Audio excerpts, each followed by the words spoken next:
What's going on in America today? Why are we over our heads in debt? Why can't the politicians bring debt under control? Why are so many people, often both parents now, working at low-paying, dead-end jobs and still making do with less? What's the future of the American economy and way of life? Why does the government tell us inflation is low when the buying power of our paychecks is declining at an alarming rate? Only a generation ago, bread was a quarter, and you could get a new car for $19.95. The problem is that since 1864, we've had a debt-based banking system. All our money is based on government debt. We cannot extinguish government debt without extinguishing our money supply. That's why talk of paying off the national debt without reforming our banking system is an impossibility. That's why the solution does not lie in discussing the size of the national debt, rather it lies in reforming our banking system. This is the Federal Reserve headquarters in Washington. It sits on this very impressive address, right on Constitution Avenue, right across from the Lincoln Memorial. But is it federal? Is it really part of the United States government? Well, what we're about to show you is that there's nothing federal about the Federal Reserve, and there are no reserves. The name is a deception created back before the Federal Reserve Act was passed in 1913 to make Americans think that America's central bank operates in the public interest. The truth is that the Federal Reserve is a private bank owned by private stockholders and run purely for their private profit. That's exactly correct. The Fed is a privately owned for-profit corporation which again has no reserves, at least no reserves available to back up the Federal Reserve notes, which is our common currency. Oh, absolutely. The Federal Reserve is neither federal and has doubtful reserves. It's a private bank that is owned by member banks. And it was chartered under the guise of deceit by an act of Congress in 1913. If there's still any doubt whether the Federal Reserve is a part of the U.S. government, check your local telephone book. In most cities, it is not listed in the blue government pages. It is listed in the business white pages right next to Federal Express, another private company. But more directly, U.S. courts have ruled time and time again that the Fed is a private corporation. Why can't Congress do something about the Fed? Most members of Congress just don't understand the system, and the few who do are afraid to speak up. For example, initially a veteran congressman from Chicago asked us if he could be interviewed for this video. However, both times our camera crew arrived at his office to do the interview, this was all we were able to film. The congressman never appeared, and eventually decided he no longer wanted to participate. But a few others in Congress have been bolder over the years. Here are three quick examples. In 1923, Representative Charles A. Lindbergh, a Republican from Minnesota, and father of the famed aviator Lucky Lindy, put it this way: the financial system has been turned over to the Federal Reserve Board. That board administers the finance system by authority of a purely profiteering group. The system is private, conducted for the sole purpose of obtaining the greatest possible profits from the use of other people's money. One of the most outspoken critics in Congress of the Fed was the former chairman of the House Banking and Currency Committee during the Great Depression years. Louis T. McFadden, Republican of Pennsylvania, said in 1932, "We have in this country one of the most corrupt institutions the world has ever known. I refer to the Federal Reserve Board. This evil institution has impoverished the people of the United States and has practically bankrupted our government. It has done this through the corrupt practices of the moneyed vultures who control it." Senator Barry Goldwater was a frequent critic of the Fed.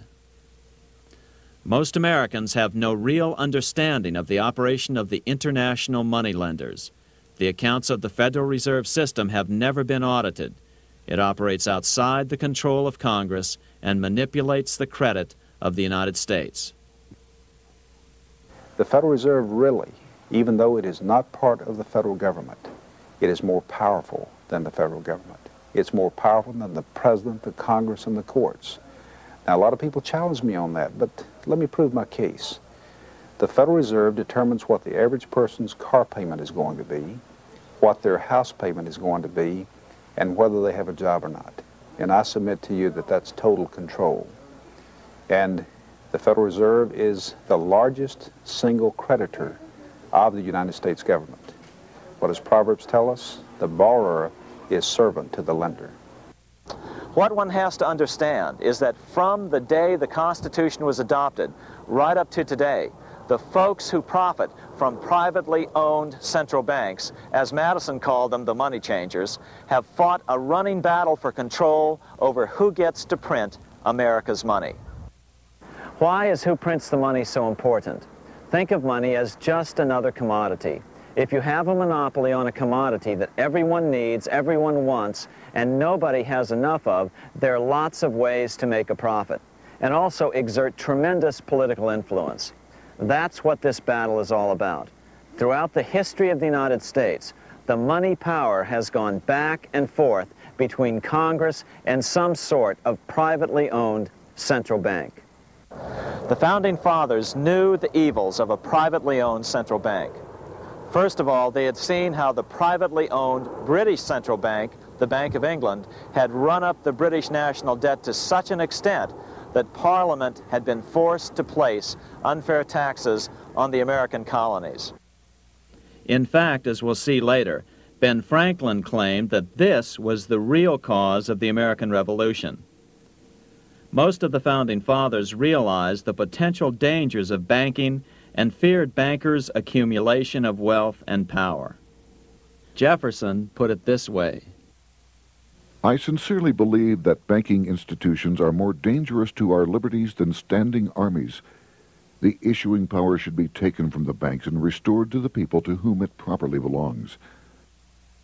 That succinct statement of Jefferson is, in fact, the solution to all our economic problems today. It bears repeating.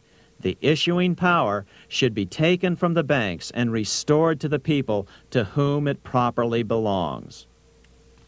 James Madison, the main author of the Constitution, agreed. Interestingly, he called those behind the central bank scheme money changers.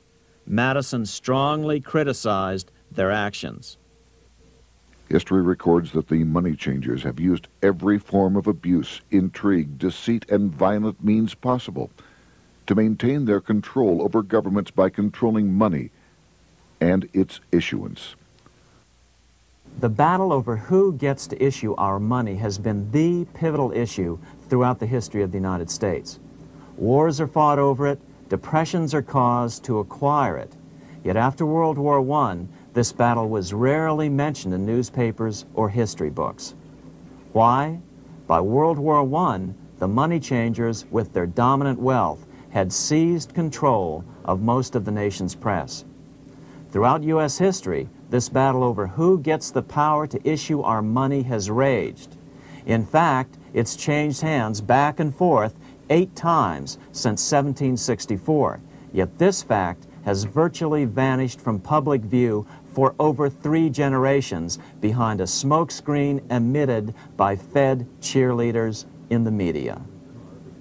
Until we stop talking about deficits and government spending and start talking about who controls how much money we have, it's all just a big shell game, a complete and utter deception. It won't matter if you pass an ironclad amendment to the Constitution mandating a balanced budget. Our situation is only going to get worse until we root out the cause at its source. What's the solution for our national problem? First of all, education. That's what this video presentation is all about. But secondly, we must act. We must take back the power to issue our own money. Issuing our own money is not a radical solution. I want to stress that.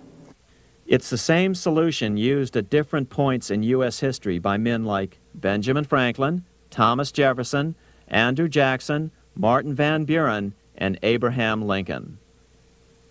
So, to sum it up, in 1913, Congress gave an independent central bank, deceptively named the Federal Reserve, a monopoly over issuing America's money.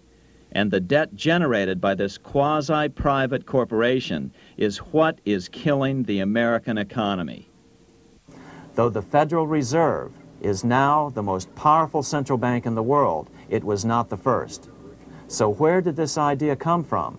To really understand the magnitude of the problem, we have to travel back to Europe. Just who are these money changers James Madison spoke of? In the Bible, 2,000 years ago, Jesus drove the money changers from the temple. It was the only time Jesus used force during his ministry. What were money changers doing in the temple? When Jews came to Jerusalem to pay their temple tax, they could only pay it with a special coin, the half shekel of the sanctuary. This was a half ounce of pure silver about this size. It was the only coin around at that time which was pure silver and of assured weight without the image of a pagan emperor. Therefore, to Jews, the half shekel was the only coin acceptable to God. But these coins were not plentiful. The money changers had cornered the market on them. Then they raised the price, just like any other commodity, to whatever the market would bear. In other words, money changers were making exorbitant profits because they held a virtual monopoly on money. The Jews had to pay whatever they demanded. To Jesus, this totally violated the sanctity of God's house.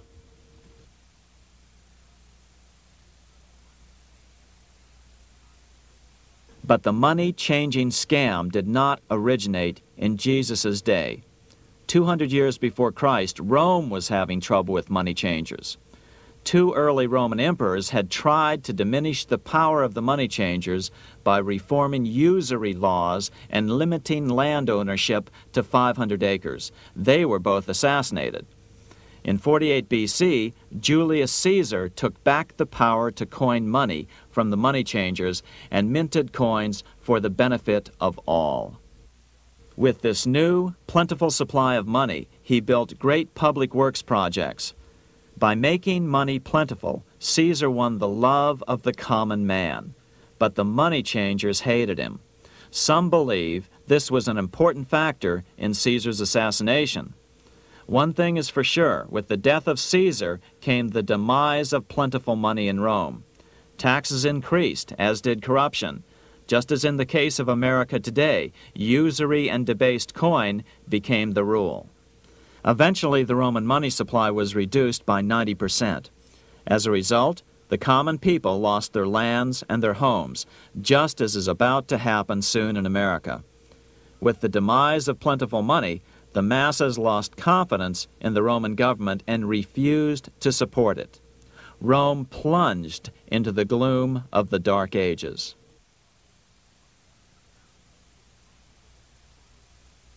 A 1,000 years after the death of Christ, money changers, those who loan out and manipulate the quantity of money, were active in medieval England. In fact, they were so active that acting together, they could manipulate the entire English economy. These were not bankers per se. The money changers generally were the goldsmiths. They were the first bankers because they started keeping other people's gold for safekeeping in their vaults. The first paper money was merely a receipt for gold left at the goldsmith. Paper money caught on because it was more convenient than carrying around a lot of heavy gold and silver coins. Eventually, goldsmiths noticed that only a small fraction of the depositors ever came in and demanded their gold at any one time. Goldsmiths started cheating on the system. They discovered that they could print more money than they had gold, and usually no one would be the wiser. Then they could loan out this extra money and collect interest on it. This was the birth of fractional reserve banking. That is, loaning out many times more money than you have assets on deposit. So, if $1,000 in gold were deposited with them, they could loan out about $10,000 in paper money and draw interest payments on it, and no one would ever discover the deception. By this means, goldsmiths gradually accumulated more and more wealth and used this wealth to accumulate more and more gold. Today, this practice of loaning out more money than there are reserves is known as fractional reserve banking. Every bank in the United States is allowed to loan out at least 10 times more money than they actually have. That's why they get rich on charging, let's say, 8% interest. It's not really 8% per year, which is their income. It's 80%. That's why bank buildings are always the largest in town. But does that mean that all interest or all banking should be illegal? Hardly. In the Middle Ages, canon law, the law of the Catholic Church, forbade charging interest on loans. This concept followed the teachings of Aristotle and St. Thomas Aquinas. They taught that the purpose of money was to serve the members of society, to facilitate the exchange of goods needed to lead a virtuous life. Interest, in their belief, hindered this purpose by putting an unnecessary burden on the use of money. In other words, interest was contrary to reason and justice. Reflecting church law in the Middle Ages, Europe forbade charging interest on loans and made it a crime called usury. As commerce grew, and therefore opportunities for investment arose in the late Middle Ages, it came to be recognized that to loan money had a cost for the lender, both in risk and in lost opportunity. So some charges were allowed, but not interest per se. But all moralists, no matter what religion, condemn fraud, oppression of the poor, and injustice as clearly immoral. As we will see, fractional reserve lending is rooted in a fraud, results in widespread poverty, and reduces the value of everyone else's money. The ancient goldsmiths discovered that extra profits could be made by rowing the economy between easy money and tight money. When they made money easier to borrow, then the amount of money in circulation expanded. Money was plentiful. People took out more loans to expand their businesses. But then the money changers would tighten the money supply. They would make loans more difficult to get. What would happen? Just what happens today. A certain percentage of people could not repay their previous loans and could not take out new loans to repay the old ones. Therefore, they went bankrupt and had to sell their assets to the goldsmiths for pennies on the dollar. The same thing is still going on today. Only today, we call this rowing of the economy up and down the business cycle. Like Julius Caesar, King Henry I of England finally resolved to take the money power away from the goldsmiths about 1100 AD. Henry could have used anything as money, seashells, feathers, or even yak dung, as is often done in remote Tibetan provinces. But he invented one of the most unusual money systems in history. It was called the tally stick system. Here I have one of the few surviving examples of this form of British money, which lasted 726 years until 1826, a tally stick. The tally system was adopted to avoid the monetary manipulation of the goldsmiths. Tally sticks were money fabricated out of sticks of polished wood. Notches were cut along one edge of the stick to indicate the denominations. Then the stick was split lengthwise through the notches so that both pieces still had a record of the notches. The king kept one half to protect against counterfeiting. Then he would spend the other half into the economy and they would circulate as money. This particular tally stick is huge. It represented 25,000 pounds. One of the original stockholders in the Bank of England purchased his original shares with this stick.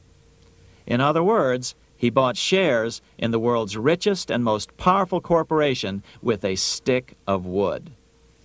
It's ironic that after its formation in 1694, the Bank of England attacked the tally stick system because it was money outside the power of the money changers, just as King Henry had wanted it to be. Why do people accept sticks of wood for money? That's a great question. Throughout history, people traded anything they thought had value and used as money. You see, the secret is that money is only what people agree on to use as money. What's our paper money today? It's really just paper. But here's the trick. King Henry ordered that tally sticks had to be used to pay the king's taxes. This built-in demand for tally sticks immediately made them circulate and be accepted as money. And they worked well.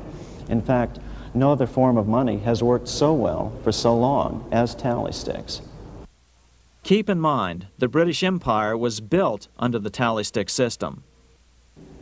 The tally stick system succeeded despite the fact that the money changers constantly attacked it by offering the metal coin system as competition.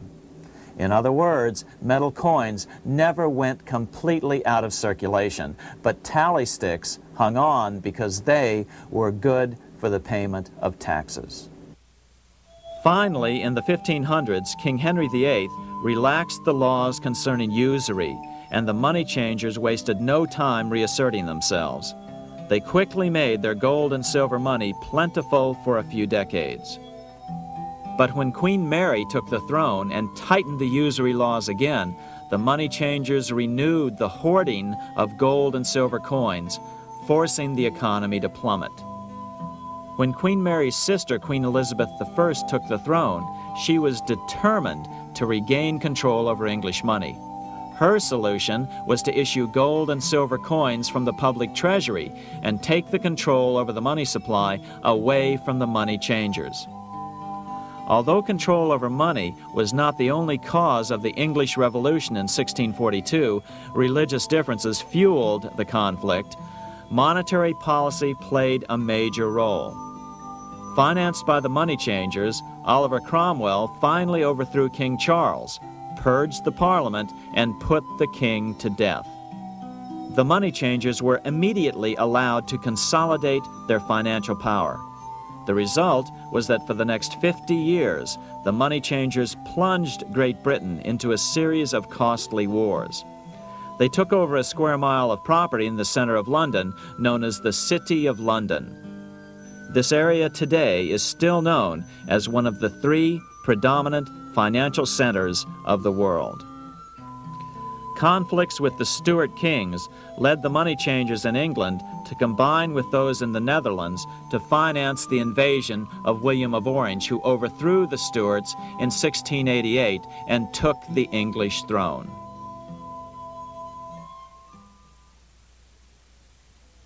By the end of the 1600s, England was in financial ruin. 50 years of more or less continuous wars with France and Holland had exhausted her. Frantic government officials met with the money changers to beg for the loans necessary to pursue their political purposes. The price was high: a government-sanctioned, privately owned bank which could issue money created out of nothing. It was to be the modern world's first privately owned central bank, the Bank of England. Although it was deceptively called the Bank of England to make the general population think it was part of the government, it was not. Like any other private corporation, the Bank of England sold shares to get started. The investors, whose names were never revealed, were supposed to put up £1.25 million British pounds in gold coin to buy their shares in the bank, but only £750,000 was ever received. Despite that, the bank was duly chartered in 1694 and started out in the business of loaning out several times the money it supposedly had in reserves, all at interest. In exchange, the new bank would loan British politicians as much of the new currency as they wanted, as long as they secured the debt by direct taxation of the British people. So, legalization of the Bank of England amounted to nothing less than legal counterfeiting of a national currency for private gain. Unfortunately, nearly every nation now has a privately controlled central bank using the Bank of England as the basic model. Such is the power of these central banks that they soon take total control over a nation's economy. It soon amounts to nothing but a plutocracy, rule by the rich. It would be like putting control of the army in the hands of the mafia. The danger of tyranny would be extreme. Yes, we need central banks. No, we do not need them in private hands. The central bank scam is really a hidden tax. The nation sells bonds to the central bank to pay for things it does not have the political will to raise taxes to pay for. But the bonds are purchased with money the central bank creates out of nothing. More money in circulation makes your money worth less. The government gets as much money as it needs, and the people pay for it in inflation. The beauty of the plan is that not one person in 1,000 can figure it out because it's usually hidden behind complex-sounding economics gibberish. With the formation of the Bank of England, the nation was soon awash in money. Prices throughout the country doubled. Massive loans were granted for just about any wild scheme. One venture proposed to drain the Red Sea to recover gold supposedly lost when the Egyptian army drowned pursuing Moses and the Israelites. By 1698, government debt grew from the initial £1.25 million to £16 million. Naturally, taxes were increased and then increased again to pay for all of this. With the British money supply firmly in their grip, the British economy began a wild roller coaster series of booms and depressions, exactly the sort of thing a central bank claims it is determined to prevent. There are two things which I think are intrinsic not just to the Bank of England, but to central banking generally. The first is an involvement in the formulation of monetary policy with the specific objective of achieving monetary stability. However, since the Bank of England took control, the British pound has rarely been stable. Now let's take a look at the role of the Rothschild family, the family said to be the wealthiest in the world.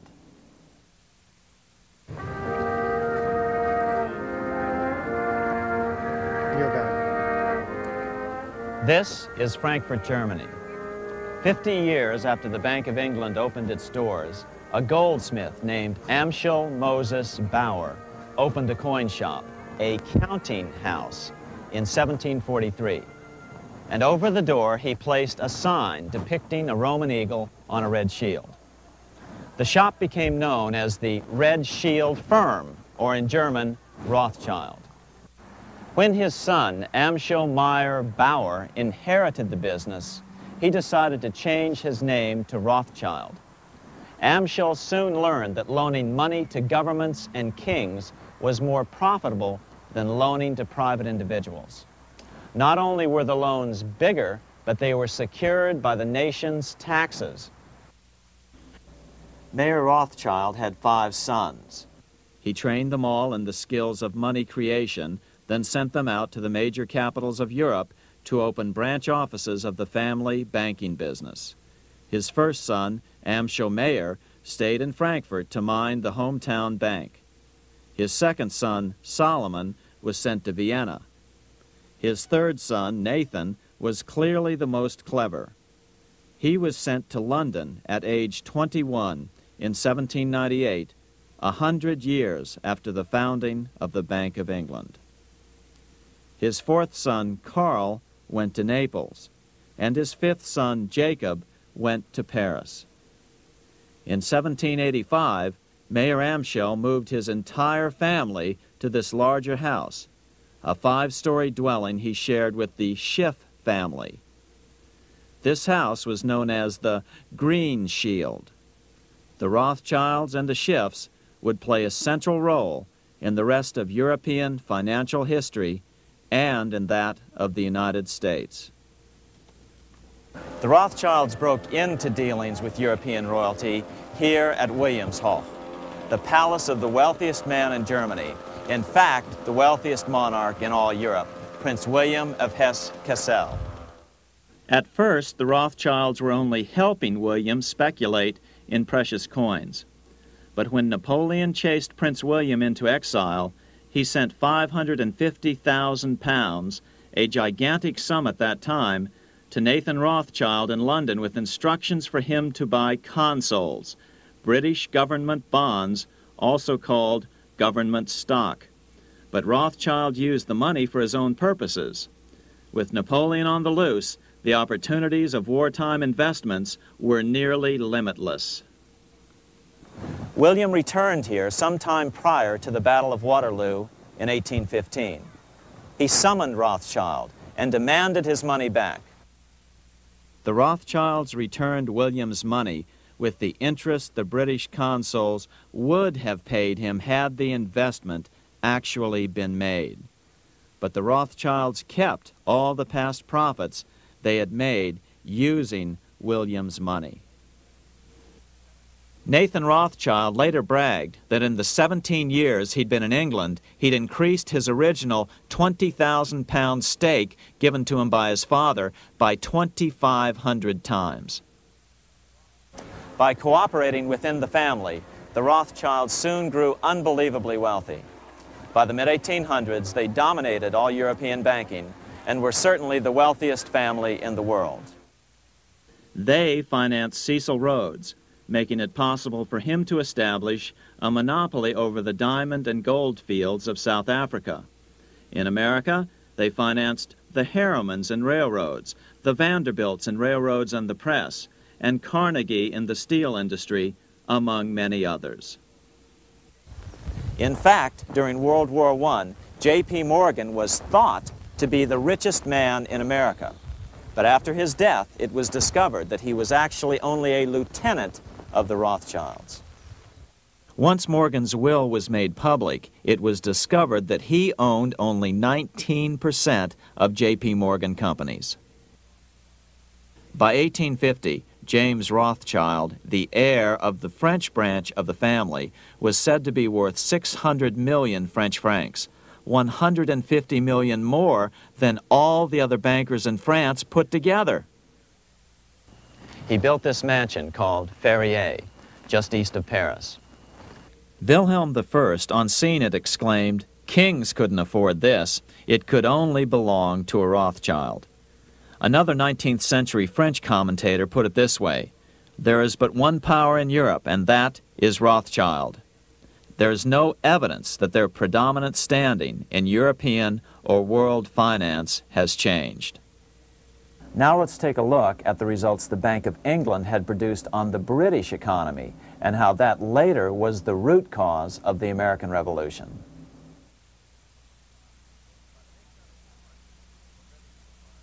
By the mid-1700s, the British Empire was nearing its height of power around the world. But Britain had fought 4 costly wars in Europe since the creation of their privately owned central bank, the Bank of England. The cost had been high. To finance these wars, the British Parliament here had borrowed heavily from the bank. By the mid-1700s, the government's debt here in Britain was £140 million, a staggering sum for those days. Consequently, the British government embarked on a program of trying to raise revenues from their American colonies in order to make their interest payments to the bank. But in America, it was a different story. The scourge of a privately owned central bank had not yet hit. This is Independence Hall in Philadelphia, where the Declaration of Independence and Constitution were signed. In the mid-1700s, pre-revolutionary America was still relatively poor. There was a severe shortage of precious metal coins to trade for goods, so the early colonists were forced to experiment with printing their own homegrown paper money. Some of these experiments were successful. Franklin was a big supporter of the colonies printing their own paper money. In 1757, Franklin was sent to London. He ended up staying for the next 18 years here, nearly until the start of the American Revolution. During this period, the American colonies began to issue their own money. Called colonial scrip, the endeavor was very successful. It provided a reliable medium of exchange, and it also helped to provide a feeling of unity between the colonies. Remember, colonial scrip was just paper money, debt-free money, printed in the public interest, and not backed by gold or silver coin. In other words, it was a totally fiat currency. One day, officials of the Bank of England asked Franklin how he would account for the newfound prosperity of the colonies. Without hesitation, he replied, "That is simple. In the colonies, we issue our own money. It is called colonial scrip. We issue it in proper proportion to the demands of trade and industry to make the products pass easily from the producers to the consumers. In this manner, creating for ourselves our own paper money, we control its purchasing power, and we have no interest to pay to no one." This was just common sense to Franklin, but you can imagine the impact it had on the Bank of England. America had learned the secret of money, and that genie had to be returned to its bottle as soon as possible.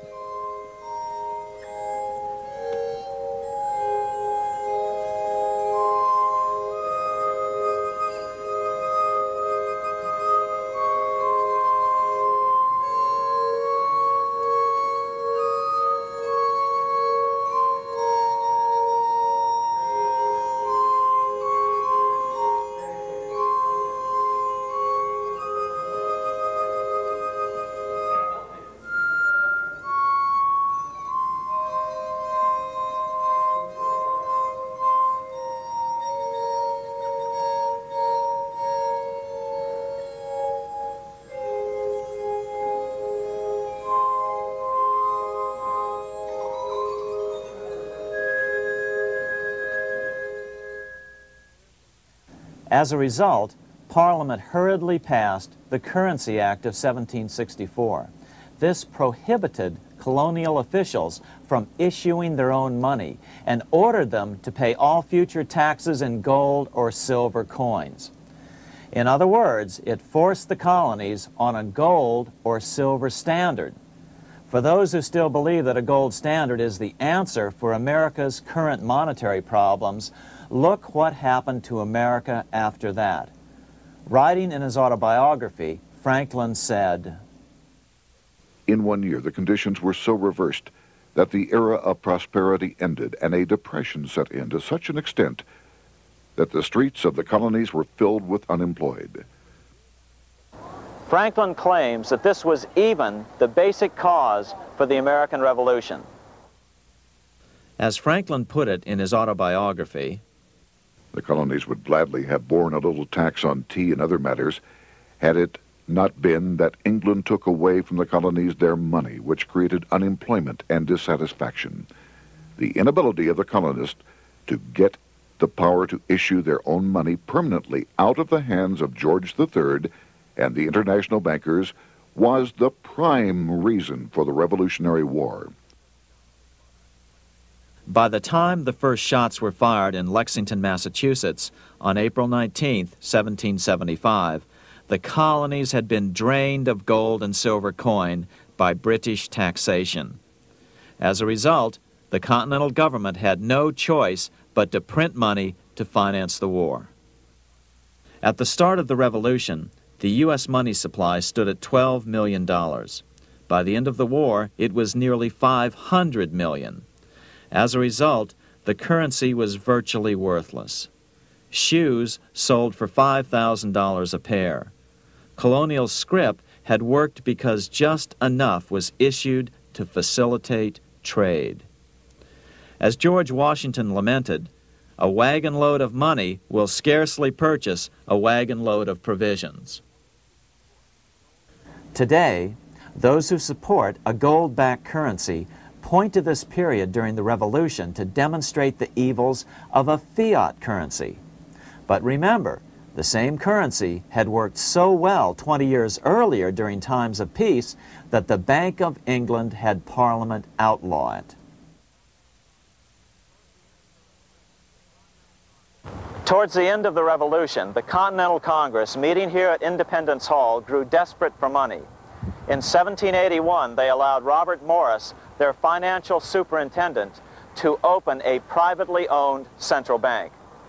Incidentally, Morris was a wealthy man who had grown wealthier during the Revolution by trading in war materials. Called the Bank of North America, the new bank was closely modeled after the Bank of England. It was allowed to practice fractional reserve banking. That is, it could lend out money it didn't have, then charge interest on it. If you or I were to do that, we would be charged with fraud, a felony. The bank's charter called for private investors to put up $400,000 worth of initial capital. But when Morris was unable to raise the money, he brazenly used his political influence to have gold deposited in the bank, which had been loaned to America by France. He then loaned this money to himself and his friends to reinvest in shares of the bank. And, like the Bank of England, the bank was given a monopoly over the national currency. Soon the dangers became clear. The value of American currency continued to plummet. So, 4 years later, in 1785, the bank's charter was not renewed.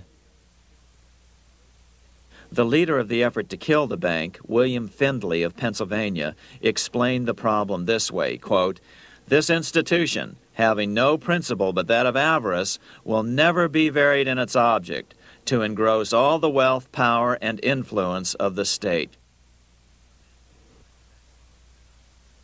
The men behind the Bank of North America, Alexander Hamilton, Robert Morris, and the bank's president, Thomas Weiling, did not give up.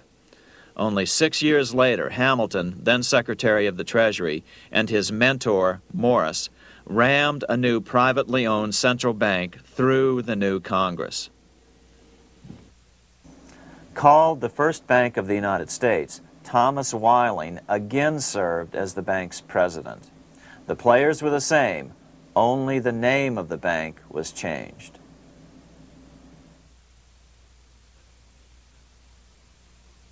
In 1787, colonial leaders assembled in Philadelphia to replace the ailing Articles of Confederation. As we saw earlier, both Thomas Jefferson and James Madison were unalterably opposed to a privately owned central bank. They had seen the problems caused by the Bank of England. They wanted nothing of it. As Jefferson later put it, "If the American people ever allow private banks to control the issue of their currency, first by inflation, then by deflation, the banks and the corporations which grow up around them will deprive the people of all property until their children wake up homeless on the continent their fathers conquered." During the debate over the future monetary system, another one of the founding fathers, Gouverneur Morris, castigated the motivations of the owners of the Bank of North America. Gouverneur Morris headed the committee that wrote the final draft of the Constitution. Morris knew the motivations of the bank well. Along with his old boss, Robert Morris, Gouverneur Morris and Alexander Hamilton were the ones who had presented the original plan for the Bank of North America to the Continental Congress in the last year of the Revolution. In a letter he wrote to James Madison on July 2nd, 1787, Gouverneur Morris revealed what was really going on. "The rich will strive to establish their dominion and enslave the rest. They always did. They always will. They will have the same effect here as elsewhere if we do not, by the power of government, keep them in their proper spheres."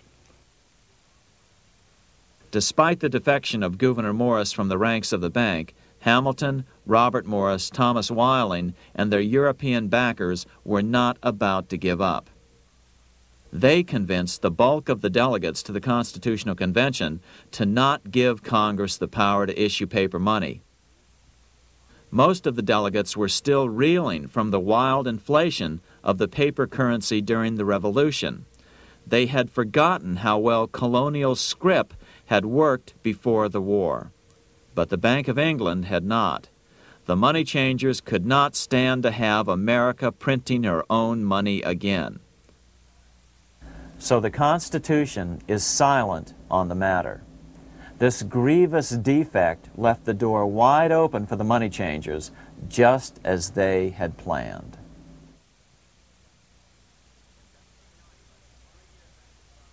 In 1790, less than 3 years after the Constitution had been signed, the money changers struck again. The newly appointed first Secretary of the Treasury, Alexander Hamilton, proposed a bill to the Congress calling for a new, privately owned central bank. Coincidentally, that was the very year that Amschel Rothschild made his pronouncement from his flagship bank in Frankfurt. Let me issue and control a nation's money, and I care not who writes the laws. Alexander Hamilton was a tool of the international bankers, and he wanted to create the U.S. Bank, the BUS, or the Bank of the United States, and did so. Interestingly, one of Hamilton's first jobs after graduating from law school in 1782 was as an aide to Robert Morris, the head of the Bank of North America. In fact, the year before, Hamilton had written Morris a letter saying, "A national debt, if it is not excessive, will be to us a national blessing." A blessing to whom? After a year of intense debate, in 1791, Congress passed the bill and gave it a 20-year charter. The new bank was to be called the First Bank of the United States, or BUS. Here we are in front of the First Bank of the United States in Philadelphia. The bank was given a monopoly on printing U.S. currency, even though 80% of its stock would be held by private investors. The other 20% would be purchased by the U.S. government. But the reason was not to give the government a piece of the action, it was to provide the capital for the other 80% owners. As with the old Bank of North America and the Bank of England before that, the stockholders never paid the full amount for their shares. The U.S. government put up their initial $2 million in cash. Then the bank, through the old magic of fractional reserve lending, made loans to its charter investors so they could come up with the remaining $8 million of capital needed for this risk-free investment. Like the Bank of England, the name of the Bank of the United States was deliberately chosen to hide the fact that it was privately controlled. And like the Bank of England, the names of the investors in the bank were never revealed. Many years later, it was a common saying that the Rothschilds were the power behind the old Bank of the United States. The bank was sold to Congress as a way to bring stability to the banking system and eliminate inflation. So what happened? Over the first 5 years, the U.S. government borrowed $8.2 million from the Bank of the United States. In the same 5-year period, prices rose by 72%. Jefferson, as the new Secretary of State, watched the borrowing with sadness and frustration, unable to stop it. I wish it were possible to obtain a single amendment to our Constitution, taking from the federal government the power of borrowing. Millions of Americans feel the same way today. They watch in helpless frustration as the federal government borrows the American economy into oblivion. So, although it was called the First Bank of the United States, it was not the first attempt at a privately owned central bank in this country. As with the Bank of North America, the government put up most of the cash to get this private bank going, then the bankers loaned the money to each other to buy the remaining stock in the bank. It was a scam, plain and simple, and they wouldn't be able to get away with it for long. But first, we have to travel back to Europe to see how a single man was able to manipulate the entire British economy by obtaining the first news of Napoleon's final defeat.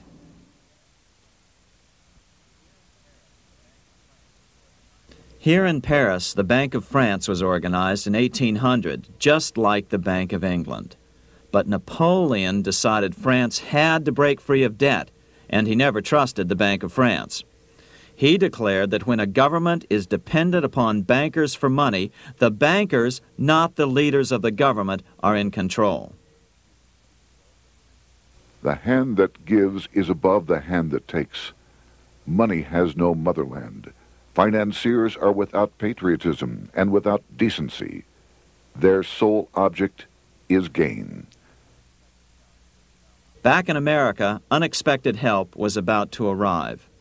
In 1800, Thomas Jefferson narrowly defeated John Adams to become the third president of the United States. By 1803, Jefferson and Napoleon had struck a deal. The U.S. would give Napoleon $3 million in gold in exchange for a huge chunk of territory west of the Mississippi River, the Louisiana Purchase.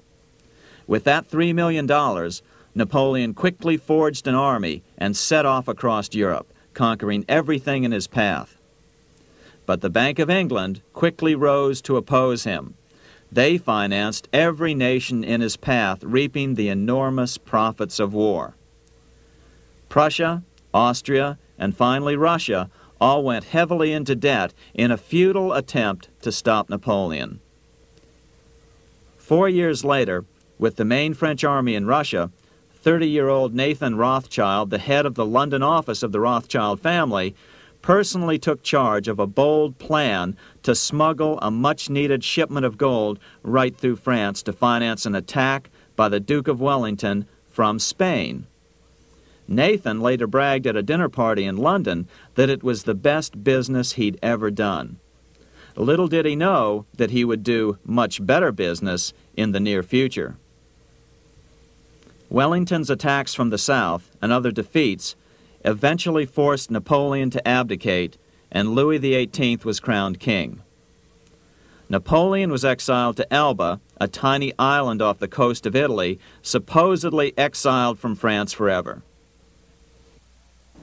While Napoleon was in exile on Elba, temporarily defeated by England with the financial help of the Rothschilds, America was trying to break free of its central bank as well.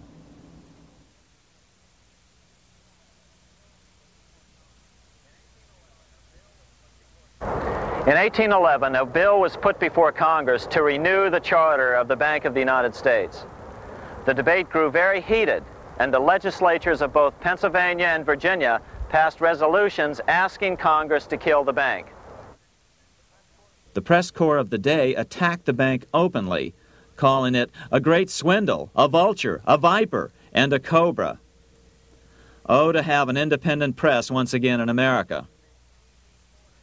A congressman named P.B. Porter attacked the bank from the floor of Congress, saying if the bank's charter was renewed, Congress, quote, will have planted in the bosom of this Constitution a viper, which one day or another will sting the liberties of this country to the heart, close quote. Prospects didn't look that good for the bank. Some writers have even claimed that Nathan Rothschild warned that the United States would find itself involved in a most disastrous war if the bank's charter were not renewed. But it wasn't enough.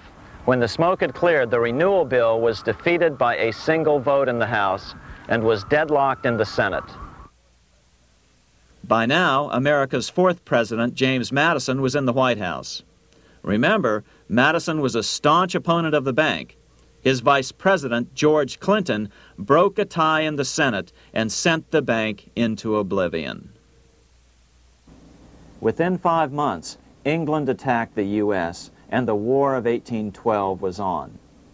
But the British were still busy fighting Napoleon, and so the War of 1812 ended in a draw in 1814.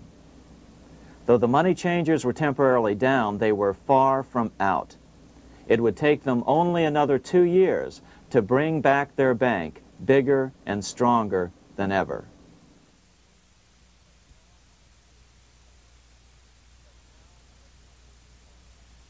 But now let's return to Napoleon, because nothing else in history more aptly demonstrates the ingenuity of the Rothschild family than their control of the British stock market after Waterloo. In 1815, a year after the end of the War of 1812 in America, Napoleon escaped his exile and returned to Paris. French troops were sent out to capture him, but such was his charisma that the soldiers rallied around their old leader and hailed him as their emperor once again. In March of 1815, Napoleon equipped an army which Britain's Duke of Wellington defeated less than 90 days later at Waterloo. Some writers claim Napoleon borrowed £5 million from the Bank of England to rearm, but it appears these funds actually came from the Ouvard banking house in Paris. Nevertheless, from about this point on, it was not unusual for privately controlled central banks to finance both sides in a war. Why would a central bank finance opposing sides in a war? Because war is the biggest debt generator of them all. A nation will borrow any amount for victory. The ultimate loser is loaned just enough to hold out the vain hope of victory, and the ultimate winner is given enough to win.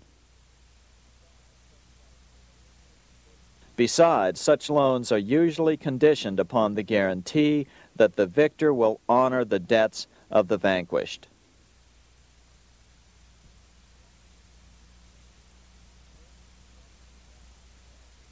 This is the Waterloo battlefield about 200 miles northeast of Paris in what today is Belgium. Here Napoleon suffered his final defeat, but not before thousands of French and Englishmen gave their lives on a steamy summer day in July of 1815. Right over there, on June 18, 1815, 74,000 French troops met 67,000 troops from Britain and other European nations. The outcome was certainly in doubt. In fact, had Napoleon attacked a few hours earlier, he would probably have won the battle. But no matter who won or lost, back in London, Nathan Rothschild planned to use the opportunity to try to seize control over the British stock and bond market and possibly even the Bank of England. Rothschild stationed a trusted agent, a man named Rothworth, on the north side of the battlefield, closer to the English Channel. Once the battle had been decided, Rothworth took off for the Channel. He delivered the news to Nathan Rothschild a full 24 hours before Wellington's own courier. Rothschild hurried to the stock market and took up his usual position in front of an ancient pillar. All eyes were on him. The Rothschilds had a legendary communications network. If Wellington had been defeated and Napoleon was loose on the continent again, Britain's financial situation would become grave indeed. Rothschild looked saddened. He stood there motionless, eyes downcast. Then suddenly he began selling. Other nervous investors saw that Rothschild was selling. It could only mean one thing. Napoleon must have won, Wellington must have lost. The market plummeted. Soon everyone was selling their consols, their British government bonds, and prices dropped sharply. But then Rothschild started secretly buying up the consols through his agents for only a fraction of their worth hours before. Myths, legends, you say? 100 years later, the New York Times ran a story which said that Nathan's grandson had attempted to secure a court order to suppress a book with this stock market story in it. The Rothschild family claimed the story was untrue and libelous, but the court denied the Rothschilds' request and ordered the family to pay all court costs. What's even more interesting about this story is that some authors claim that the day after the Battle of Waterloo, in a matter of hours, Nathan Rothschild came to dominate not only the bond market, but the Bank of England as well.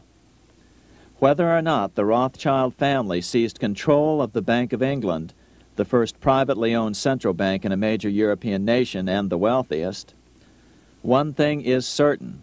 By the mid-1800s, the Rothschilds were the richest family in the world, bar none. They dominated the new government bond markets and branched into other banks and industrial concerns. In fact, the rest of the 19th century was known as the Age of the Rothschilds. Despite this overwhelming wealth, the family has generally cultivated an aura of invisibility. Although the family controls scores of industrial, commercial, mining, and tourist corporations, only a handful bear the Rothschild name. By the end of the 19th century, one expert estimated that the Rothschild family controlled half the wealth of the world. Whatever the extent of their vast wealth, it is reasonable to assume that their percentage of the world's wealth has increased since then. But since the turn of the century, the Rothschilds have cultivated the notion that their power has somehow waned even as their wealth increases.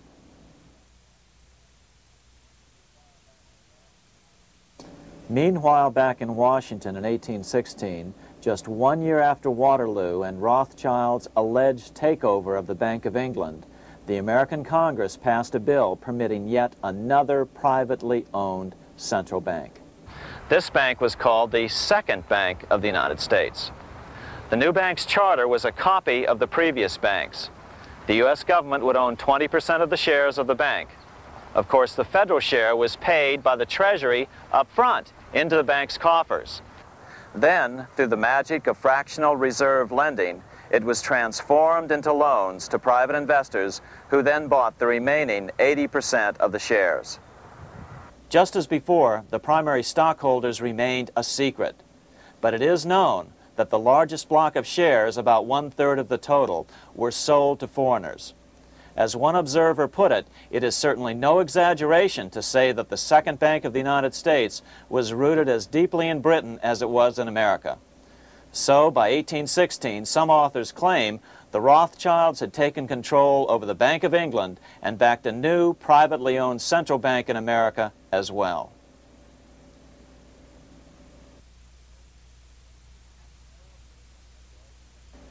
After 12 years of manipulations of the U.S. economy on the part of the Second Bank of the U.S., the American people had had just about enough. Opponents of the bank nominated a dignified senator from Tennessee, Andrew Jackson, the hero of the Battle of New Orleans, to run for president. This is his home, the Hermitage. No one gave Jackson a chance initially. The bank had long ago learned how the political process could be controlled with money. To the surprise and dismay of the money changers, Jackson was swept into office in 1828. Jackson was determined to kill the bank at the first opportunity and wasted no time in trying to do so. But the bank's 20-year charter didn't come up for renewal until 1836, the last year of his second term, if he could survive that long.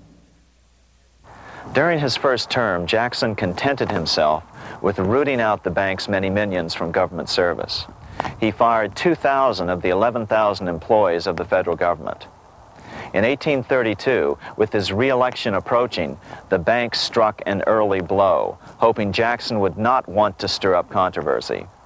They asked Congress to pass a renewal bill 4 years early. Naturally, Congress complied, then sent it to the president for signing. But Jackson weighed in with both feet. Old Hickory, never a coward, vetoed the bill. His veto message is one of the great American documents. It clearly lays out the responsibility of the American government towards its citizens, rich and poor. It is not our own citizens only who are to receive the bounty of our government. More than 8 million of the stock of this bank are held by foreigners. Is there no danger to our liberty and independence in a bank that in its nature has so little to bind it to our country? Controlling our currency, receiving our public monies, and holding thousands of our citizens' independence would be more formidable and dangerous than a military power of the enemy. If government would confine itself to equal protection and, as heaven does its rains, shower its favor alike on the high and the low, the rich and the poor, it would be an unqualified blessing. In the act before me, there seems to be a wide and unnecessary departure from these just principles. Later that year, in July 1832, Congress was unable to override Jackson's veto. Now Jackson had to stand for re-election. Jackson took his argument directly to the people. For the first time in U.S. history, Jackson took his presidential campaign on the road. Before then, presidential candidates stayed at home and looked presidential. His campaign slogan was "Jackson and no bank." The National Republican Party ran Senator Henry Clay against Jackson. Despite the fact that the bankers poured over $3 million into Clay's campaign, Jackson was reelected by a landslide in November of 1832. Despite his presidential victory, Jackson knew the battle was only beginning. "The hydra of corruption is only scotched, not dead," said the newly elected president. Jackson ordered his new Secretary of Treasury, Lewis McLean, to start removing the government's deposits from the second bank and start placing them in state banks. But McLean refused to do so. Jackson fired him and appointed William J. Duane as the new Secretary of the Treasury. Duane also refused to comply with the president's requests, and so Jackson fired him as well and then appointed Roger B. Taney to the office.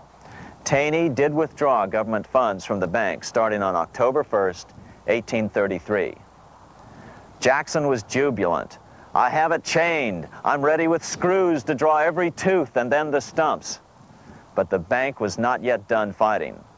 Its head, Nicholas Biddle, used his influence to get the Senate to reject Taney's nomination. Then, in a rare show of arrogance, Biddle threatened to cause a depression if the bank was not rechartered. This worthy president thinks that because he has scalped Indians and imprisoned judges, he is to have his way with the bank. He is mistaken. Next, in an unbelievable fit of honesty for a central banker, Biddle admitted that the bank was going to make money scarce to force Congress to restore the bank. Nothing but widespread suffering will produce any effect on Congress. Our only safety is in pursuing a steady course of firm restriction, and I have no doubt that such a course will ultimately lead to restoration of the currency and the recharter of the bank. What a stunning revelation. Here was the pure truth, revealed with shocking clarity. Biddle intended to use the money contraction power of the bank to cause a massive depression until America gave in. Unfortunately, this has happened time and time again throughout U.S. history and is about to happen again in today's world. Nicholas Biddle made good on his threat. The bank sharply contracted the money supply by calling in old loans and refusing to extend new ones. A financial panic ensued, followed by a deep depression. Naturally, Biddle blamed Jackson for the crash, saying that it was caused by the withdrawal of federal funds from the bank. Unfortunately, his plan worked well. Wages and prices sagged. Unemployment soared along with business bankruptcies. The nation quickly went into an uproar. Newspaper editors blasted Jackson in editorials. The bank threatened to withhold payments, which then could be made directly to key politicians for their support. Within only months, Congress assembled in what was called the panic session. 6 months after he had withdrawn funds from the bank, Jackson was officially censured by a resolution which passed the Senate by a vote of 26 to 20. It was the first time a president had ever been censured by Congress. Jackson lashed out at the bank. "You are a den of vipers. I intend to rout you out, and by eternal God, I will rout you out." America's fate teetered on a knife edge. If Congress could muster enough votes to override Jackson's veto, the bank would be granted another 20-year monopoly or more over America's money, time enough to consolidate its already great power. Then a miracle occurred. The governor of Pennsylvania came out supporting President Jackson and strongly criticized the bank. On top of that, Biddle had been caught boasting in public about the bank's plan to crash the economy. Suddenly, the tide shifted. In April of 1834, the House of Representatives voted 134 to 82 against rechartering the bank. This was followed up by an even more lopsided vote to establish a special committee to investigate whether the bank had caused the crash. When the investigating committee arrived at the bank's door in Philadelphia, armed with a subpoena to examine the books, Biddle refused to give them up. Nor would he allow inspection of correspondence with congressmen relating to their personal loans and advances he'd made to them. He also refused to testify before the committee back in Washington. On January 8th, 1835, Jackson paid off the final installment on the national debt, which had been necessitated by allowing the banks to issue currency for government bonds rather than simply issuing treasury notes without such debt. He was the only president to ever pay off the debt. A few weeks later, on January 30th, 1835, an assassin by the name of Richard Lawrence tried to shoot President Jackson, but by the grace of God, both pistols misfired. Lawrence was later found not guilty by reason of insanity. After his release, he bragged to friends that powerful people in Europe had put him up to the task and promised to protect him if he were caught. The following year, when its charter ran out, the Second Bank of the United States ceased functioning as the nation's central bank. Biddle was later arrested and charged with fraud.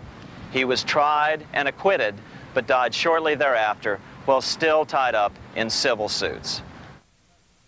After his second term as president, Jackson retired here to the Hermitage outside of Nashville to live out his life. He is still remembered here for his determination to kill the bank. In fact, he killed it so well that it took the money changers 77 years to undo the damage. When asked what his most important accomplishment had been, Jackson replied, "I killed the bank." Unfortunately, even Jackson failed to grasp the entire picture and its root cause. Although Jackson had killed the central bank, the most insidious weapon of the money changers, fractional reserve banking, remained in use by the numerous state-chartered banks. This fueled economic instability in the years before the Civil War. Still, the central bankers were out, and as a result, America thrived as it expanded westward. During this time, the principal money changers struggled to regain their lost centralized power, but to no avail. Then, finally, they reverted to the old central bankers' formula: war to create debt and dependency. If they couldn't get their central bank any other way, America could be brought to its knees by plunging it into a civil war, just as they had done in 1812 after the first Bank of the United States was not rechartered. 1 month after the inauguration of Abraham Lincoln, the first shots of the American Civil War were fired here at Fort Sumter, South Carolina, on April 12, 1861. Certainly slavery was a cause for the Civil War, but not the primary cause. Lincoln knew that the economy of the South depended upon slavery, and so before the Civil War, he had no intention of eliminating it. Lincoln had put it this way in his inaugural address only 1 month earlier. I have no purpose, directly or indirectly, to interfere with the institution of slavery in the states where it now exists. I believe I have no lawful right to do so, and I have no inclination to do so. Even after the first shots were fired here at Fort Sumter, Lincoln continued to insist that the Civil War was not about the issue of slavery. My paramount objective is to save the Union, and it is not either to save or destroy slavery. If I could save the Union without freeing any slave, I would do it. So what was the Civil War all about? There were many factors at play. Northern industrialists had used protective tariffs to prevent the southern states from buying cheaper European goods. Europe retaliated by stopping cotton imports from the South. The southern states were in a double financial bind. They were forced to pay more for most of the necessities of life, while their income from cotton exports plummeted. The South was angry. But there were other factors at work. The money changers were still stung by America's withdrawal from their control 25 years earlier. Since then, America's wildcat economy had made the nation rich, a bad example for the rest of the world. The central bankers now saw an opportunity to split the rich new nation, to divide and conquer by war. Was this just some sort of wild conspiracy theory at the time? Well, let's take a look at what a well-placed observer of the scene had to say at the time. His name was Otto von Bismarck, Chancellor of Germany, the man who united the German states a few years later. The division of the United States into federations of equal force was decided long before the Civil War by the high financial powers of Europe. These bankers were afraid that the United States, if they remained as one bloc and as one nation, would attain economic and financial independence which would upset their financial domination over the world. Within months after the first shots here at Fort Sumter, the central bankers loaned Napoleon III of France, the nephew of the Waterloo Napoleon, 210 million francs to seize Mexico and station troops along the southern border of the U.S., taking advantage of their war to violate the Monroe Doctrine and return Mexico to colonial rule. No matter what the outcome of the Civil War, a weakened America, heavily indebted to the money changers, would open up Central and South America once again to European colonization and domination. The very thing America's Monroe Doctrine had forbade in 1823. At the same time, Great Britain moved 11,000 troops into Canada and positioned them menacingly along America's northern border. The British fleet went to war alert should their quick intervention be called for. Lincoln knew he was in a double bind. That's why he agonized over the fate of the Union. There was a lot more to it than just differences between the North and the South. That's why his emphasis was always on union and not merely the defeat of the South. But Lincoln needed money to win. In 1861, Lincoln and his Secretary of Treasury, Salmon P. Chase, went to New York to apply for the necessary loans. The money changers, anxious to see the Union fail, offered loans at 24 to 36% interest. Lincoln said thanks, but no thanks, and returned to Washington. Lincoln sent for an old friend, Colonel Dick Taylor of Chicago, and put him on the problem of financing the war. During one meeting, Lincoln asked Taylor what he'd discovered. Taylor put it this way: "Why, Lincoln, that is easy. Just get Congress to pass a bill authorizing the printing of full legal tender Treasury notes, and pay your soldiers with them, and go ahead and win your war with them also." When Lincoln asked if the people of the United States would accept the notes, Taylor said, "The people, or anyone else, will not have any choice in the matter if you make them full legal tender.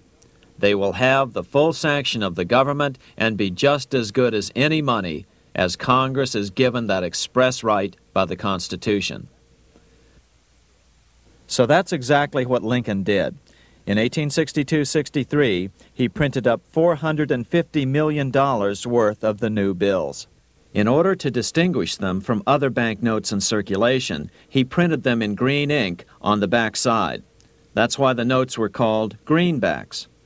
With this new money, Lincoln paid the troops and bought their supplies. During the course of the war, nearly $450 million worth of greenbacks were printed at no interest to the federal government. Lincoln understood who was really pulling the strings and what was at stake for the American people. This is how he explained his rationale. The government should create, issue, and circulate all the currency and credit needed to satisfy the spending power of the government and the buying power of consumers. The privilege of creating and issuing money is not only the supreme prerogative of government, but it is the government's greatest creative opportunity. By the adoption of these principles, the taxpayers will be saved immense sums of interest. Money will cease to be master and become the servant of humanity. A truly incredible editorial in the London Times explained the central bankers' attitude towards Lincoln's greenbacks. If this mischievous financial policy, which has its origins in North America, shall become indurated down to a fixture, then That government will furnish its own money without cost. It will pay off debts and be without debt. It will have all the money necessary to carry on its commerce. It will become prosperous without precedent in the history of the world. The brains and wealth of all countries will go to North America. That country must be destroyed, or it will destroy every monarchy on the globe. The scheme was effective, so effective that the next year, 1863, with Federal and Confederate troops beginning to mass for the decisive battle of the Civil War, and the Treasury in need of further congressional authority to issue more greenbacks, Lincoln allowed the bankers to push through the National Bank Act. These new national banks would operate under a virtual tax-free status and collectively had the exclusive monopoly power to create the new form of money, banknotes. Though greenbacks continued to circulate, their numbers were not increased. But most importantly, from this point on, the entire U.S. money supply would be created out of debt by bankers buying U.S. government bonds and issuing them for reserves for banknotes. As historian John Kenneth Galbraith explained it, in numerous years following the war, the federal government ran a heavy surplus. It could not, however, pay off its debt, retire its securities, because to do so meant there would be no bonds to back the national banknotes. To pay off the debt was to destroy the money supply. Later in 1863, Lincoln got some unexpected help from Tsar Alexander II of Russia. The Tsar, like Bismarck in Germany, knew what the international money changers were up to and had steadfastly refused to let them set up a central bank in Russia. If America survived and was able to remain out of their clutches, the Tsar's position would remain secure. If the bankers were successful at dividing America and giving the pieces back to Great Britain and France, both nations under control of their central banks, eventually they would threaten Russia again. So the Tsar gave orders that if either England or France actively intervened and gave aid to the South, Russia would consider such action as a declaration of war. He did the same with part of his Pacific Fleet and sent them to port in San Francisco. Lincoln was reelected the next year, 1864. Had he lived, he would surely have killed the national bank's money monopoly extracted from him during the war. On November 21, 1864, he wrote a friend the following: The money power preys upon the nation in times of peace and conspires against it in times of adversity. It is more despotic than monarchy, more insolent than autocracy, more selfish than bureaucracy.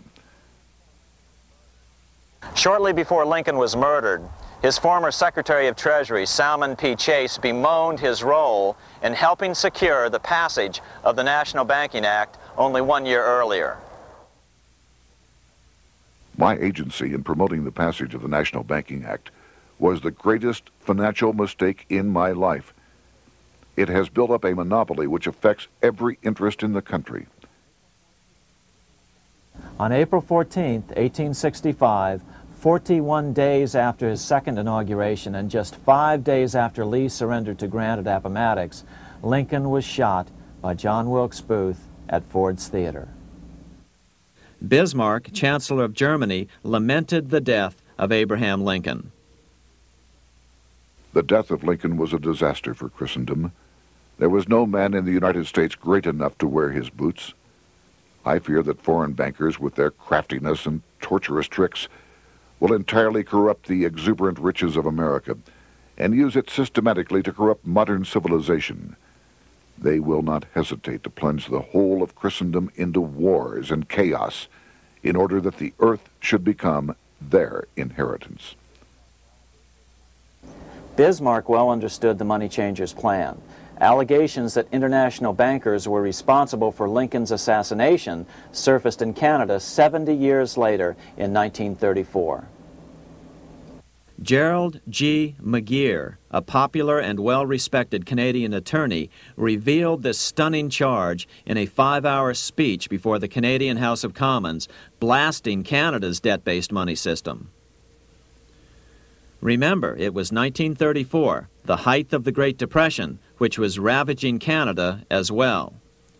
McGeer had obtained evidence deleted from the public record, provided to him by Secret Service agents at the trial of John Wilkes Booth after Booth's death. McGeer said it showed that Booth was a mercenary working for the international bankers. According to an article in the Vancouver Sun of May 2nd, 1934, Abraham Lincoln, the martyred emancipator of the slaves, was assassinated through the machinations of a group representative of the international bankers who feared the United States president's national credit ambitions. There was only one group in the world at that time who had any reason to desire the death of Lincoln. They were the men opposed to his national currency program and who had fought him throughout the whole Civil War on his policy of greenback currency. Interestingly, McGeer claimed that Lincoln was assassinated not only because international bankers wanted to reestablish a central bank in America, but because they also wanted to base America's currency on gold. Gold they controlled. In other words, put America on a gold standard. Lincoln had done just the opposite by issuing U.S. notes, greenbacks, which were based purely on the good faith and credit of the United States. The article quoted McGeer as saying, "They were the men interested in the establishment of the gold standard and the right of the bankers to manage the currency and credit of every nation in the world. With Lincoln out of the way, they were able to proceed with that plan and did proceed with it in the United States. Within 8 years after Lincoln's assassination, silver was demonetized and the gold standard money system set up in the United States." Not since Lincoln has the U.S. issued debt-free United States notes. These red-sealed bills, which were issued in 1963, were not a new issue from President Kennedy, but merely the old greenbacks reissued year after year. In another act of folly and ignorance, the 1994 Regal Act actually authorized the replacement of Lincoln's greenbacks with debt-based notes. In other words, greenbacks were in circulation in the United States until 1994. Why was silver bad for the bankers and gold good? Simple. Because silver was plentiful in the United States. It was very hard to control. Gold was, and always has been, scarce. Throughout history, it has been relatively easy to monopolize gold, but silver has historically been 15 times more plentiful. With Lincoln out of the way, the money changers' next objective was to gain complete control over America's money. This was no easy task. With the opening of the American West, silver had been discovered in huge quantities. On top of that, Lincoln's greenbacks were generally popular. Despite the European central bankers' deliberate attacks on greenbacks, they continued to circulate in the United States, in fact, until a few years ago. According to historian W. Cleon Skousen, right after the Civil War, there was considerable talk about reviving Lincoln's brief experiment with the constitutional monetary system. Had not the European Money Trust intervened, it would have no doubt become an established institution. It is clear that the concept of America printing her own debt-free money sent shockwaves throughout the European central banking elite. They watched with horror as Americans clamored for more greenbacks. They may have killed Lincoln, but support for his monetary ideas grew. On April 12, 1866, nearly 1 year to the day of Lincoln's assassination, Congress went to work at the bidding of the European central banking interests.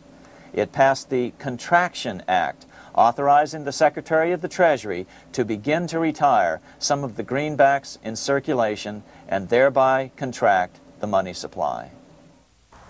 Authors Theodore R. Thorin and Richard F. Warner explained the results of the money contraction in their classic book on the subject, The Truth in Money Book. The hard times which occurred after the Civil War could have been avoided if the greenback legislation had continued as President Lincoln had intended. Instead, there were a series of money panics, what we call recessions, which put pressure on Congress to enact legislation to place the banking system under centralized control. Eventually, the Federal Reserve Act was passed on December 23, 1913. In other words, the money changers wanted two things: the reinstitution of a central bank under their exclusive control, and two, an American currency backed by gold. Their strategy was twofold. First of all, cause a series of panics to try to convince the American people that only centralized control of the money supply could provide economic stability. And secondly, remove so much money from the system that most Americans would be so desperately poor that they either wouldn't care or would be too weak to oppose the bankers. In 1866, there was $1.8 billion in currency in circulation in the United States, about $50.46 per capita. In 1867 alone, $500 million, $500 million, was removed from the U.S. money supply. 10 years later, in 1876, America's money supply was reduced to only $600 million. In other words, 2/3 of America's money had been called in by the bankers. Only $14.60 per capita remained in circulation. 10 years later, the money supply had been reduced to only $400 million, even though the population had boomed. The result was that only $6.67 per capita remained in circulation, a 760% loss in buying power over 20 years. Today, economists try to sell the idea that recessions and depressions are a natural part of something they call the business cycle. The truth is, our money supply is manipulated now just as it was before and after the Civil War. How did this happen? How did money become so scarce? Simple. Bank loans were called in and no new ones were given. In addition, silver coins were melted down. In 1872, a man named Ernest Sed was given 100,000 pounds, about $500,000, by the Bank of England and sent to America to bribe necessary congressmen to get silver demonetized. He was told that if that was not sufficient, to draw an additional 100,000 pounds or as much more as was necessary. The next year, Congress passed the Coinage Act of 1873, and the minting of silver dollars abruptly stopped. In fact, Representative Samuel Hooper, who introduced the bill in the House, acknowledged that Mr. Sed actually drafted the legislation. But it gets even worse than that. In 1874, Sed himself admitted who was behind the scheme. I went to America in the winter of 1872-73, authorized to secure, if I could, the passage of a bill demonetizing silver. It was in the interest of those I represented, the governors of the Bank of England, to have it done. By 1873, gold coins were the only form of coin money. But the contest over control of America's money was not yet over. Only 3 years later, in 1876, with 1/3 of America's workforce unemployed, the population was growing restless.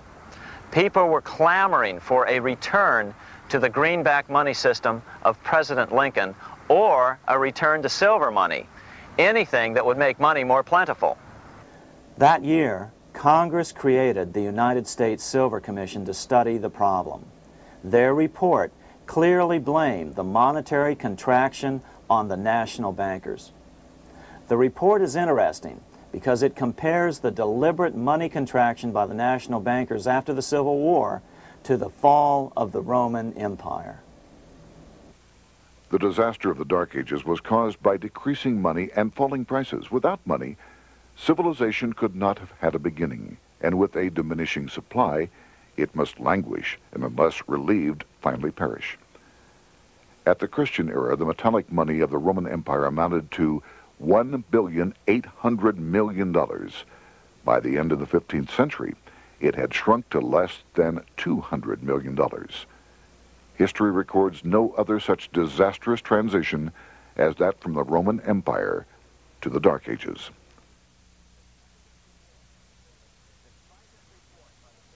Despite this report by the Silver Commission, Congress took no action. The next year, 1877, riots broke out from Pittsburgh to Chicago. The torches of starving vandals lit up the sky. The bankers huddled to decide what to do. They decided to hang on. Now that they were back in control to a certain extent, they were not about to give it up. At the meeting of the American Bankers Association that year, they urged their membership to do everything in their power to put down the notion of a return to greenbacks. The ABA Secretary, James Buell, authored a letter to the members which blatantly called on the banks to subvert not only Congress, but the press. It is advisable to do all in your power to sustain such prominent daily and weekly newspapers, especially the agricultural and religious press, as will oppose the greenback issue of paper money, and that you will also withhold patronage from all applicants who are not willing to oppose the government issue of money. To repeal the act creating banknotes or to restore to circulation the government issue of money will be to provide the people with money and will therefore seriously affect our individual profits as bankers and lenders. See your congressman at once and engage him to support our interest that we may control legislation. As political pressure mounted in Congress for change, the press tried to turn the American people away from the truth. The New York Tribune put it this way on January 10th, 1878. "The capital of the country is organized at last, and we will see whether Congress will dare to fly in its face." But it didn't work entirely. On February 28, 1878, Congress passed the Sherman Law, allowing the minting of a limited number of silver dollars, ending the 5-year hiatus. This did not end gold backing of the currency, however, nor did it completely free silver. Previous to 1873, anyone who brought silver to the U.S. Mint could have it struck into silver dollars free of charge. No longer. But at least some money began to flow back into the economy again. With no further threat to their control, the bankers loosened up on loans, and the post-Civil War depression was finally ended. 3 years later, the American people elected Republican James Garfield president. Garfield understood how the economy was being manipulated. As a congressman, he had been chairman of the Appropriations Committee and was a member of Banking and Currency. After his inauguration, he slammed the money changers publicly in 1881. Whoever controls the volume of money in any country is absolute master of all industry and commerce. And when you realize that the entire system is very easily controlled, one way or another, by a few powerful men at the top, you will not have to be told how periods of inflation and depression originate. Unfortunately, within a few weeks of making this statement, on July 2nd of 1881, President Garfield was assassinated.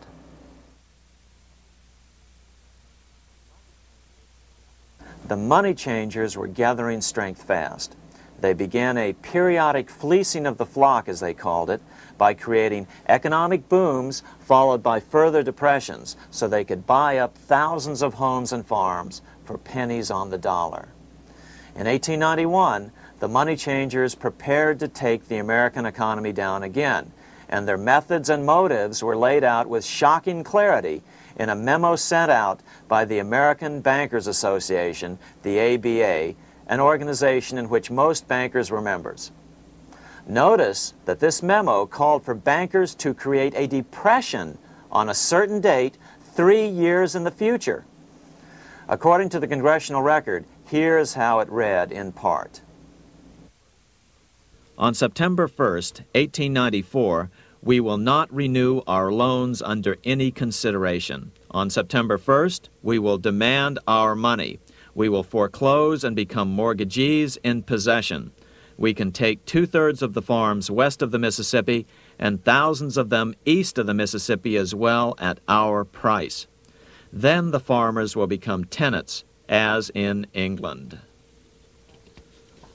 These depressions could be controlled because America was on the gold money standard.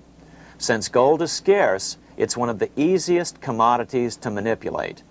People wanted silver money legalized again so they could escape the stranglehold the money changers had on gold money. People wanted silver money reinstated, reversing Mr. Said's Act of 1873, by then called the Crime of '73. By 1896, the issue of more silver money had become the central issue in the presidential campaign. William Jennings Bryan, a senator from Nebraska, ran for president as a Democrat on the free silver issue. At the Democratic National Convention in Chicago, he made an emotional speech which won him the nomination, entitled Crown of Thorns and Cross of Gold.